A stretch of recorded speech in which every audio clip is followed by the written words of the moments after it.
messieurs, bonjour et bienvenue. Nous vous savons très nombreux à nous suivre parce que nous allons continuer la phase 2 de la précédente émission sur laquelle nous avons parlé des régulations naturelles des naissances.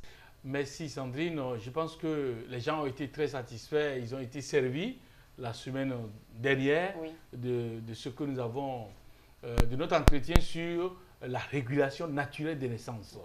La naissance est naturelle, mais on peut alors aussi réguler. On avait déjà abordé beaucoup de points. On était exactement au niveau de la température. Bien sûr, mais avant que je ne parle de la température comme un phénomène à observer, il faut que je rappelle rapidement, je résume rapidement ce qui a été fait pour que ceux qui nous ont rattrapés au vol puissent savoir qu'est-ce qu'on avait fait et qu'est-ce qu'on veut dire aujourd'hui. Alors, nous parlons de la régulation naturelle des naissances.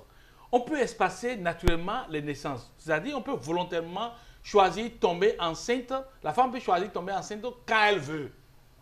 Et le couple peut choisir le moment de la grossesse de façon naturelle, sans recours à des pilules ou à des contraceptions. Je ne dis pas que les pilules sont mauvaises. Je ne dis pas que toutes les autres méthodes sont mauvaises. Mais je voudrais dire que nous avons quelque chose à notre disposition de façon naturelle qu'on peut aussi exploiter, qu'on peut utiliser. C'est ça. Pour cela, il faut connaître son corps. Il faut connaître son corps, il faut écouter son corps. Donc, je voudrais juste aider les femmes à écouter leur corps, à profiter des phénomènes naturels qui se passent dans leur corps et choisir quand elles doivent tomber enceintes ou non. Et donc, nous avons parlé de ces phénomènes-là. Et le premier, nous avons parlé de la glaire. La glaire cervicale, c'est-à-dire la glaire produite par le col de l'utérus. La glaire annonce l'entrée dans la phase ovulatoire, dans la phase féconde. Donc, dès que la femme observe la glaire, sent la glaire, elle sait qu'elle est rentrée dans la phase de grossesse, de tomber enceinte, si nous allons le dire de façon banale. Après la glaire, nous avons parlé du col de l'utérus de la dame. Le col de la femme, c'est le prolongement de l'utérus qui est dans le vagin et qui a souvent deux positions. Soit le col est totalement bas, ou le col est en train d'aller vers le haut, ou totalement haut. Alors le col, pendant les phases non fécondes, le col est en bas, penché, dur comme le bout du nez, et bien fermé. J'ai dit 4 choses. Le col est en bas, ça fait 1. Le col est penché, ça fait 2.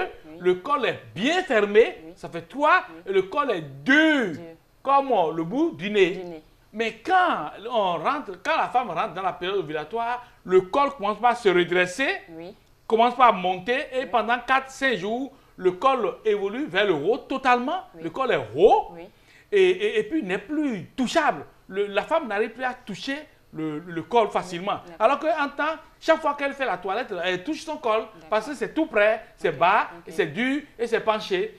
Mais maintenant, le col est haut, ouvert et mou. Et donc, la position du col, la consistance du col indique les moments à la femme. Donc, pendant la phase de fécondation, où la femme peut être fécondée, ou bien un ovule peut sortir être fécondé, alors le col se redresse, le col est haut, le col est ouvert, et que le col est mou comme le bout de l'oreille. Alors donc, c'est important pour la femme de connaître ce phénomène lié au col. Et au lendemain de l'ovulation, le col est en bas, penché, fermé et dur comme le bout du nez.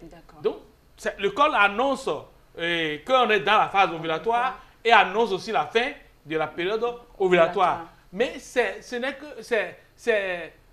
un des phénomènes. Il faut rassembler tous les phénomènes. Le troisième phénomène, nous avons parlé de fourmillement dans les seins de la femme. La femme sent de fourmillement qui lui fait plaisir dans les seins. C'est comme il y a beaucoup de fourmis qui circulent dans les seins. Et on a dit que c'est totalement différent des douleurs avant les menstrues. Voilà, de la lourdeur du sein, la lourdeur, et puis les seins douloureux, parce que la veille des menstrues, le sein, les mamelles de la femme le font mal. Et elles sont lourdes. Oui. Et donc, elles ne supportent pas qu'on... Avec l'ovulation, c'est totalement le contraire. Parce que là-bas, c'est le plaisir carrément que la femme sent. Oui, la femme sent. La femme a le plaisir, que ses seins soient touchés et sent le fourmillement au niveau des seins. Alors donc, l'autre phénomène encore, toujours pendant cette période ovulatoire, la femme sent une douleur à gauche ou à droite au bas-ventre. Au bas-ventre, du côté de l'ovaire qui veut émettre l'ovule. Parce qu'au sein de l'ovaire, il y a des follicules. Et l'un des follicules évolue. Bah, si c'est l'ovaire gauche qui a émis d'ovule ce mois, un mois, et l'autre mois, c'est l'ovaire droit qui va émettre un ovule. Ça, c'est si les deux ovaires travaillent. Parce qu'il y a, il y a des femmes qui ont un seul ovaire, qui ont un ovaire seul qui travaille parce que l'autre est rempli, entouré de kystes et puis ne fonctionne pas. Et tout, nous allons revenir sur ça peut-être avant de finir notre émission.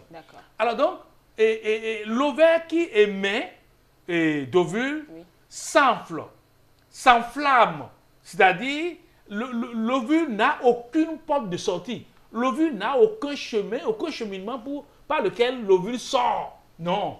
Et là, c'est douloureux. C'est douloureux parce que l'ovule sort et le follicule qui est mûr s'ouvre sous la membrane de l'ovaire et par phénomène osmotique, l'ovule traverse la peau en déchirant la peau. De force. Donc, l'ovule sort et la peau de l'ovaire, c'est-à-dire la membrane de l'ovaire est un peu déchirée. C'est pourquoi si vous prenez l'ovaire d'une femme âgée, d'une femme qui est déjà ménopausée, l'ovaire là a des taches partout, a des cicatrices partout. Ce sont les blessures. Les blessures causées par les fois où l'ovule est émis. C'est comme ça. Donc, si vous prenez une femme qui est déjà ménopausée, vous allez voir qu'elle a des cicatrices partout sur son ovaire. C'est parce que ça a été comme ça. Il n'y a aucun chemin par lequel l'ovule sort. L'ovule traverse la peau parce que la peau s'enflamme et ça fait mal. Donc cette douleur pré-ovulatoire, la femme sent. Et quand vous observez la femme qui est en période ovulatoire ne s'assoit pas sur les deux fesses. Quand elle sent cette douleur, elle s'assoit sur la fesse où elle ne sent pas de douleur avant de se redresser. Et donc, quand on est assis, quand les femmes on est au milieu des femmes, on voit le comportement des femmes, on sent ça. Et surtout, il y a le phénomène de l'ovulation. Quand l'ovule sort, c'est comme une piqûre d'aiguille à l'intérieur de la femme. Oui, puisqu'elle force pour sortir. Pour sortir. Et donc, quand l'ovule est émis, ça fait très mal à la femme. Même quand la femme dort, je l'ai rappelé, elle gratte. Et quand on est en réunion avec les femmes, quand elle ovule, elle commence pas à gratter le milieu, elle touche, elle tient la partie où, si c'est gauche, elle tient ici, si c'est droit, elle tient là. Et donc, comme personne averti, moi je sais que la dame là est en train d'ovuler. Tous les hommes le savent désormais. Et tous les hommes le savent désormais. Voilà. Et donc c'est comme ça que la femme sent cette piqûre d'aiguille et c'est que l'ovule est sorti.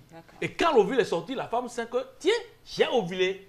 Et les femmes, quand moi je travaillais en tant que moniteur conjugal, les femmes que je suivais allaient noter rapidement l'heure à laquelle même l'ovule est sorti. Parce que l'ovule fait 23-24 heures pour mourir. Elles sauront que l'ovule va mourir dans une journée, c'est-à-dire dans 24 heures, ça va mourir. Alors donc, nous avons parlé de ce phénomène et on devait aborder aussi le phénomène de température. Le corps de la femme est un indicateur important. La température du corps de la femme est un indicateur important pour la femme, pour se suivre. Donc, quand on suit tous ces phénomènes que nous avons décrits tout à l'heure, le phénomène de la température est important parce que quand la femme ovule, elle devient une couveuse. Et le corps humain ressemble à cette couveuse, c'est-à-dire l'utérus est comme une couveuse qui doit rester allumée, donc chauffée. C'est pourquoi, quand la femme va prendre sa température depuis le début des cycles, depuis le début du cycle, depuis les menstrues, là, elle prend sa température chaque jour, elle note sa température. La température est toujours basse, entre 36 et 37. Entre 36 et 37, mais brusquement, à la veille de l'ovulation, c'est-à-dire le moment où l'ovule est émis, là, la température de la femme chute complètement et il y a un grand décalage vers le bas. Ce creux-là, nous, on sait que c'est le décalage de l'ovulation. Et le lendemain, la température monte jusqu'en haut. Automatiquement. Ce décalage est différent des accès de température dû à un palu ou à une maladie. C'est un décalage clair. Et donc, ça tombe en bas, ça peut même aller vers 35, 34, et puis, paf, le lendemain, c'est à 37 et quelques. 37, et quelques. Et donc, une fois que la température est montée comme ça, là, la température ne descend plus. La température reste en haut là-bas et évolue jusqu'à 13, 14 jours avant de chuter à la nouvelle menstrue.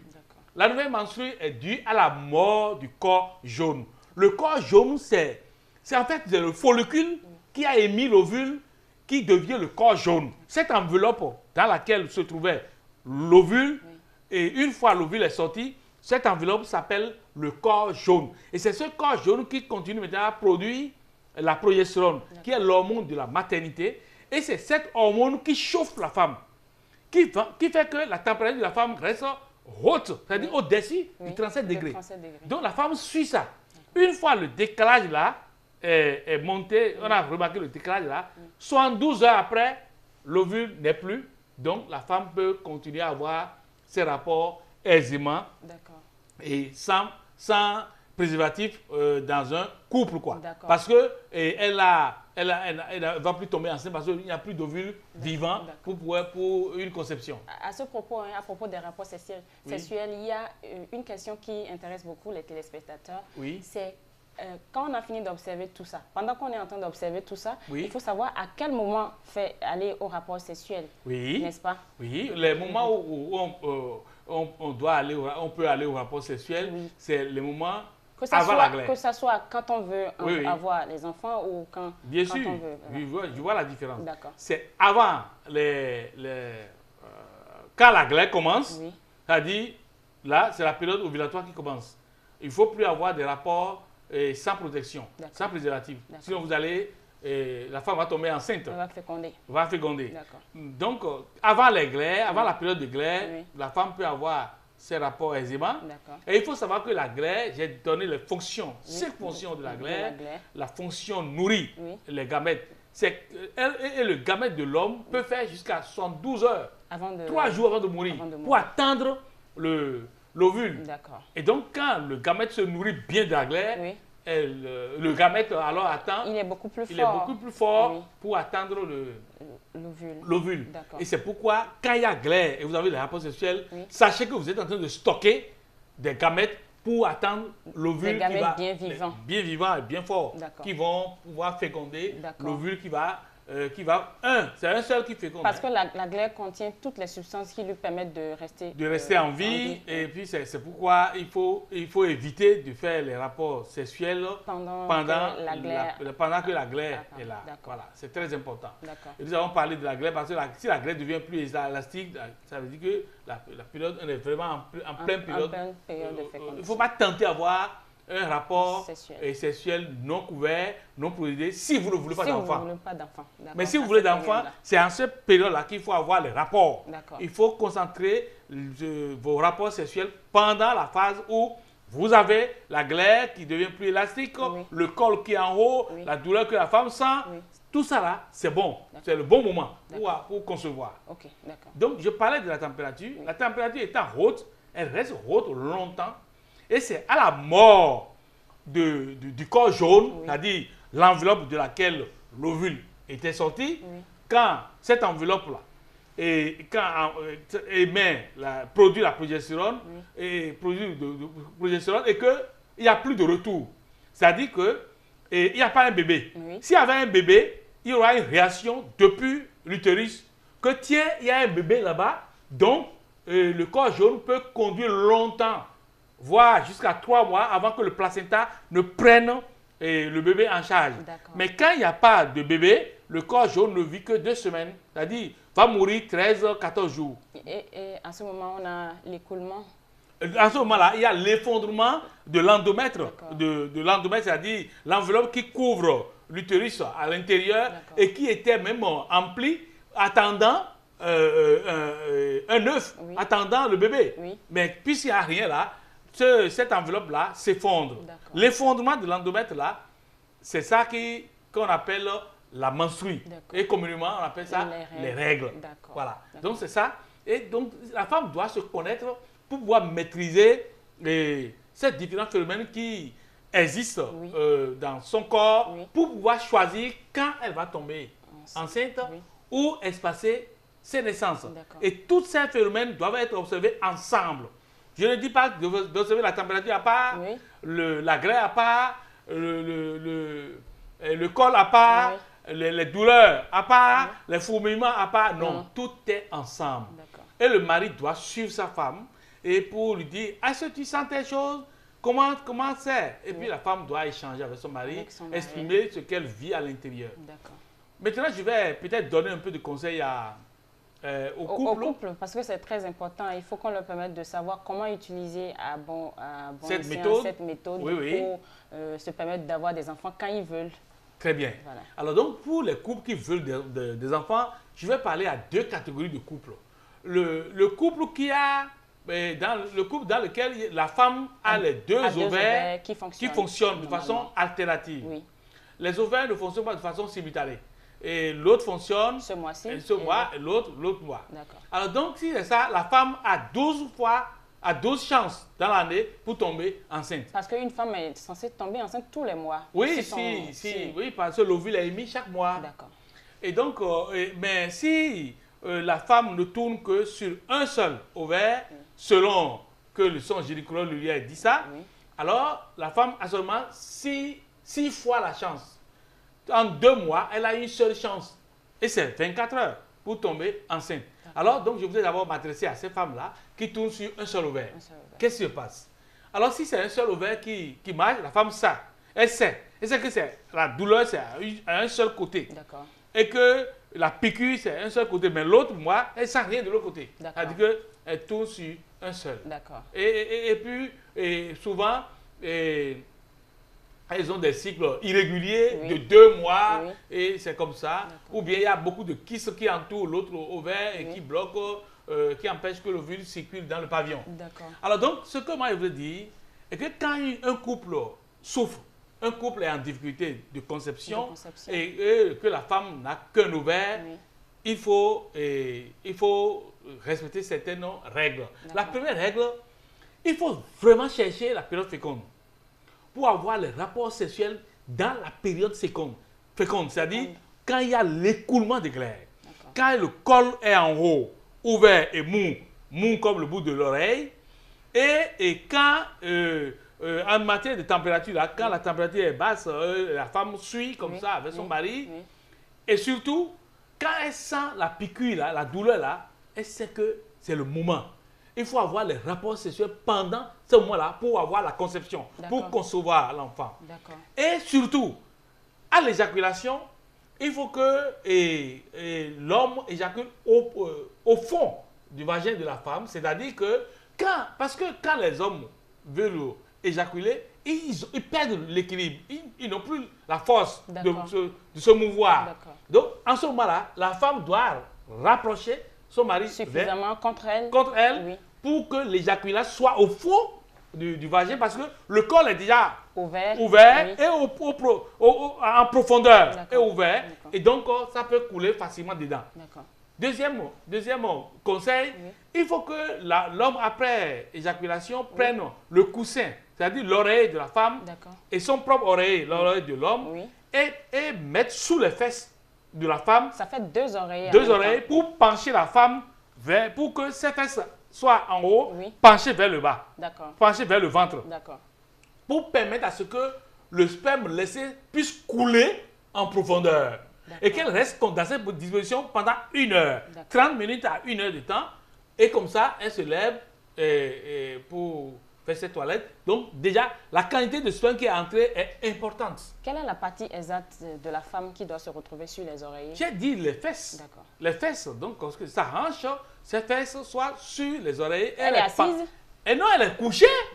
Elle est couchée dans son lit. Elle est couchée dans son lit, et pas sur le ventre, mais sur le dos. et pencher ses fesses en haut et elle-même sa tête un peu en bas. Et une inclinaison de 30 degrés, ou bien de moins de 30 degrés même, juste une inclinaison pour permettre l'écoulement du sperme vers le fond du vagin pendant 1 heure. Et pour réussir ça, il faut 1 heure. Elle doit rester dans cette 30 minutes à 1 heure. 30 minutes à 1 heure. Si elle avait rapproché son mari contre elle et que l'éjaculation ait eu lieu au fond du vagin là-bas, c'est-à-dire tout le sperme est au fond, et puis ça va couler facilement.